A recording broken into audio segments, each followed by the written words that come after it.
राम राम शेतकरी मित्रांनो, कृषी माल निर्याती संदर्भात महत्त्वाची बातमी सध्या समोर येत आहे. पाहूयात नेमकी काय बातमी आहे. कृषी माल निर्यातीसाठी सीमा शुल्क विभागाने म्हणजेच कस्टमने मुंबईच्या धर्तीवर नाशिक जिल्ह्यातील सीमा शुल्क कार्यालय 24 तास खुले ठेवण्याचा निर्णय घेतला आहे. त्यामुळे नोंदणीनंतर नाशिकहून 7 तासात कंटेनर मुंबईतील पोर्टवर पोहोचणार असून वेळेबरोबर पैशाची बचत, मालही लवकर पोहोचल्याने दरही चांगला मिळून शेतकऱ्याबरोबर निर्यातदारांनाही याचा फायदा होणार आहे. यापूर्वी कार्यालय बंद झाल्यास मुंबईत माल पोहोचायला 2 दिवसाचा अवधी जात होता. नाशिक जिल्ह्याबरोबर जळगाव, धुळे, नंदुरबार तसेच जवळील अहिल्यानगर जिल्ह्यातील शेतकरी निर्यातदारांनाही याचाही लाभ होईल.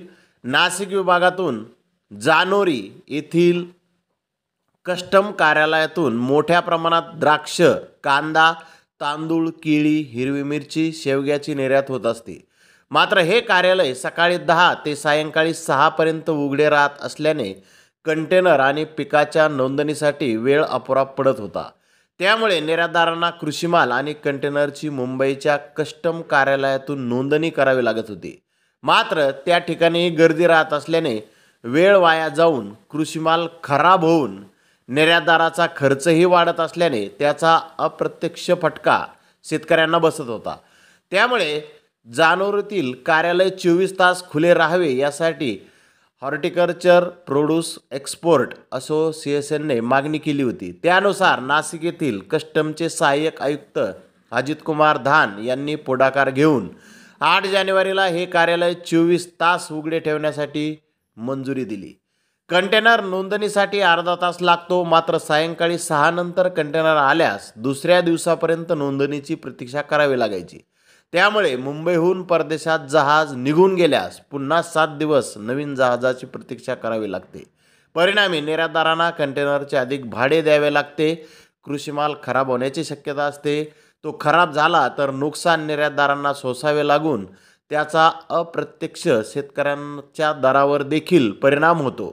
तसेच परदेशातील ग्राहक वेळेवर कृषी माल दिला नाही म्हणून कमी दरात मागणी करतात किंवा नोंदणी देखील रद्द करतात. या निर्णयामुळे हे नुकसान आता टळणार आहे.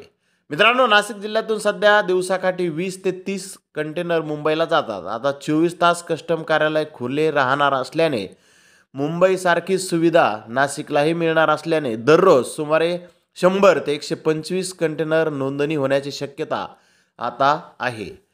वेळ पुरत नसल्याने निर्यातदारांना मुंबईत जाऊन नोंदणी करावी लागत होती. त्यामुळे माल खराब होत होता आणि नुकसान व्हायचे. आता नोंदणी झटपट होऊन कृषी माल परदेशात वेळेवर आणि चांगल्या स्थितीमध्ये पोहोचला जाईल अशी माहिती विकास सिंह कांदा निर्यातदार यांनी दिली आहे. तर कृषी माल कृषी प्रक्रिया पदार्थ निर्यातीसाठी सर्वाधिक फायदेशीर निर्णय आहे. निर्यात वाढीला चालना मिळणार असून त्याचा प्रत्यक्ष आणि अप्रत्यक्ष नाशिक जिल्ह्यातील आर्थिक विकास होण्यास मदत होणार आहे अशी माहिती CAS सिंग, अध्यक्ष नाशिक कस्टम ब्रोकर असोसिएशन यांनी दिली आहे.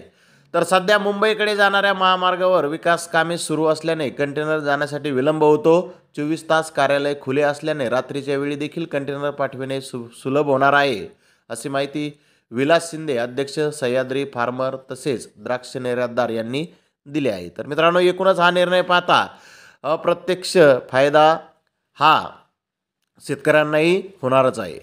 तर धन्यवाद मित्रांनो, आपण माझा व्हिडिओ शेवटपर्यंत पाहिल्याबद्दल. व्हिडिओ आवडल्यास लाईक करा, शेअर करा.